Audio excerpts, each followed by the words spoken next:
Good afternoon, everybody. Welcome back to the Talmud Lunch and Learn, where we meet at the Torch Center every Friday afternoon at 12:30, at 12 o'clock, for an incredible and inspiring lesson in Talmud.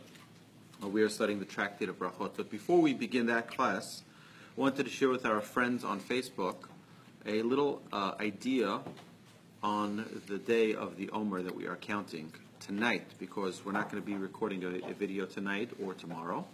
So we're going to do it in advance. We're going to be one ahead of the game. And tonight is going to be the 18th of the Omer. So we're going to talk about, we've been doing this for the past 17 days. And what we're doing is sharing a lesson from the Mishnah of how to maximize life. And for those of you who remember, yesterday and 2 days ago, we discussed the ideas of limited and balanced concepts in Judaism. Things need to be balanced. The first we spoke about was business. Business needs to have balance.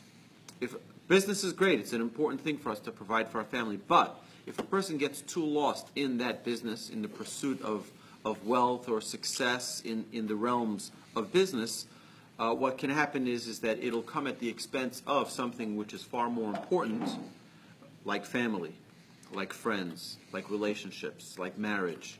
So we have to be very careful that it should be in balance. The second thing we discussed was intimacy. Intimacy is very important, but it also has to be in balance. A person can't be indulged in the world of intimacy. The next thing is what we're discussing today, way number 18.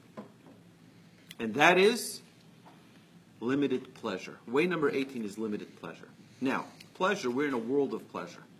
We're in a world that everybody's seeking one thing, pleasure. That's what everybody's running after. But what the Torah teaches us about pleasure is a very, very powerful thing. However, like everything powerful, there is a positive and a negative. The positive is if that pleasure is used to uplift. But if that pleasure is used to pull a person down, then it's no good pleasure. Now, our sages talk in great depths about counterfeit pleasures. There are pleasures that tear you apart, that don't leave you feeling wholesome, right? There are many people who we all know in our lives who feel that, heroin is very pleasurable. But we all know that although it may be pleasurable, the after effects are very, very damaging. Anybody who's an alcoholic knows that, right? Or anybody who knows an alcoholic knows that. So while they're drinking, they may be in a pleasurable, euphoric state, but that's not really a good, so that's a counterfeit pleasure. Now, if it has balance, then it can be very pleasurable and very uplifting as well. Everybody loves potato chips. I, as many of you know, have a weakness to barbecue potato chips. I love barbecue potater chips. There are a few, but not many barbecue potato chips in my life that I haven't loved. I love them all, okay? But we all know that if you get lost in that bag of potato chips, although every single bite is pleasurable, you're going to be sick to your stomach if you eat that whole bag. If you get lost in the chips, you lose it all. Right? All of that great pleasure is gone. And that's lesson number 18, is not getting lost in our pleasures.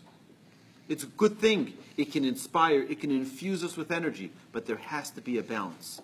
And we have to know that just because we love pleasure doesn't mean it's something we pursue senselessly. It has to be with a target, it has to be with a goal, with a purpose, with a balance. It must be with a balance. And that's what our sages are telling us. Yes, pleasure is a very important thing in life, but it has to be balanced. It has to be limited.